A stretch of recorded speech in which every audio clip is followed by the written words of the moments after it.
Hey guys, so this episode is for my fitness guys and girls, and I was excited to talk about this because it's about supplements.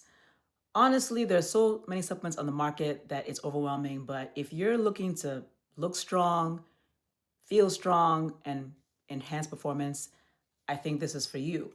So, I'm going to talk about some key supplements that are shown to benefit you in terms of muscle recovery, muscle growth, help you get lean, and some shown to enhance performance. And these are creatine, protein, branched chain amino acids, essential amino acids in general, magnesium, collagen, and some anti inflammatory supplements. And so let's start first with creatine.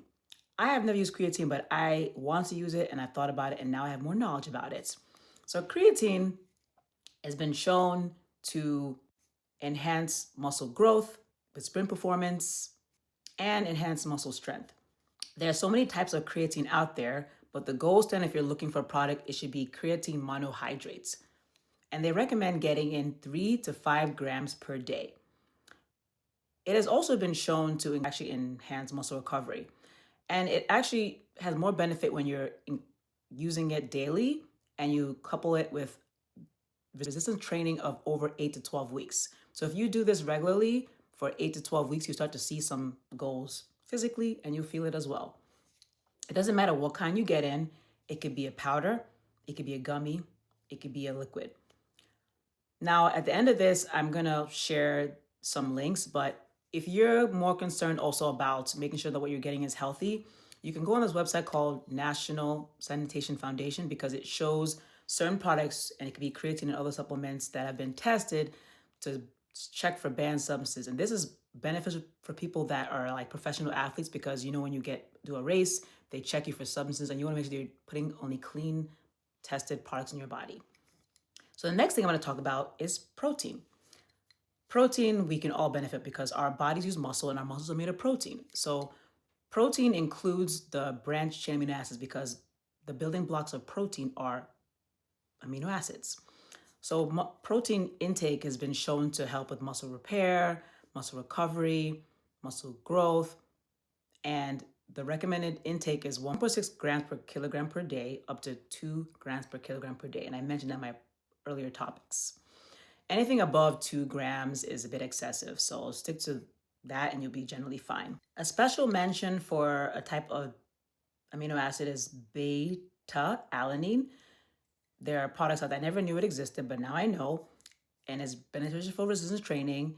This amino acid helps with decreasing muscle soreness and fatigue because it increases this compound called carnosine, which basically buffers hydrogen ions, which causes acidosis. And by decreasing them, you feel less sore. And they recommend the doses of 2 to 6 grams per day, and you could divide it throughout the day. And it's more beneficial to help with recovery between high intensity workouts or short bursts, like between 1 to 4 minutes.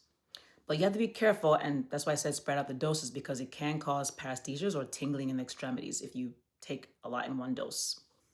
Now, let's get into branched chain amino acids. I've been using them, but I didn't really know the benefit of them, and the benefits are kind of mixed.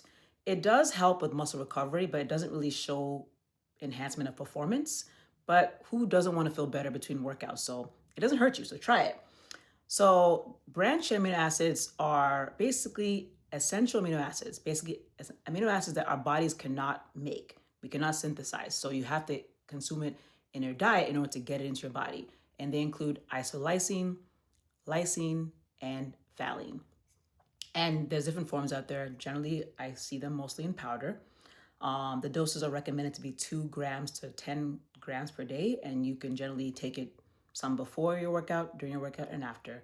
And these often have electrolytes in them, so you can hydrate as well with water. But like I said, there's not really much benefit of performance. It's more just for muscle recovery. And if you're getting an adequate protein intake, you're probably getting some of these anyway, so it's like not any enhanced benefit. Now, magnesium.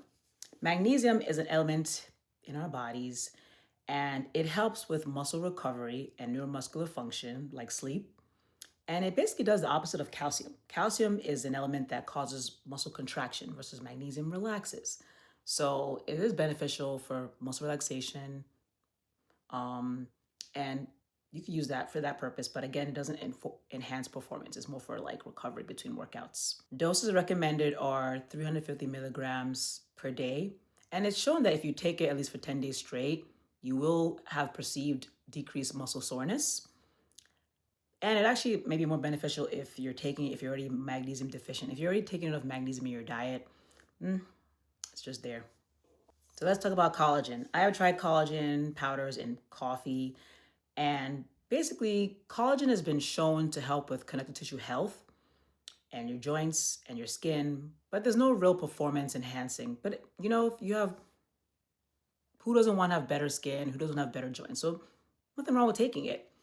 And the form doesn't really matter. You can take it in powder or pill, but to be cost effective, is more beneficial to take it in a powder because they recommend getting in 10 grams to 15 grams per day, and you'll get more of that if you take it in a powder form than a pill form. And it's beneficial to take it with vitamin C, help with collagen production in the body, especially in your skin. And I use collagen in powder and coffee, and I also use vitamin C in my skin. And I have great skin for what I've been told. So combine it with some vitamin C. Now, there's so many other supplements out there, but the last group I want to talk about are getting in your antioxidants, your anti-inflammatory markers, which are basically anything that are categorized as polyphenols. And these are in the groups like curcumin, which is found in turmeric, tart cherry juice, resveratrol, ginseng, and there's so many out there. You can just kind of Google it. But you also can find this in natural products in the environment like berries. I love eating berries, and they're full of antioxidants. So these also help with recovery, but not really for performance. And if you're talking about dosing, curcumin, they recommend getting in 150 milligrams to 1,500 milligrams per day, and you can spread it throughout the day. Tart cherry juice, you can take it as 300 mLs, like twice a day as a juice form. And then other products out there, you can look up the dose because there's so many out there. But I don't want to overwhelm you.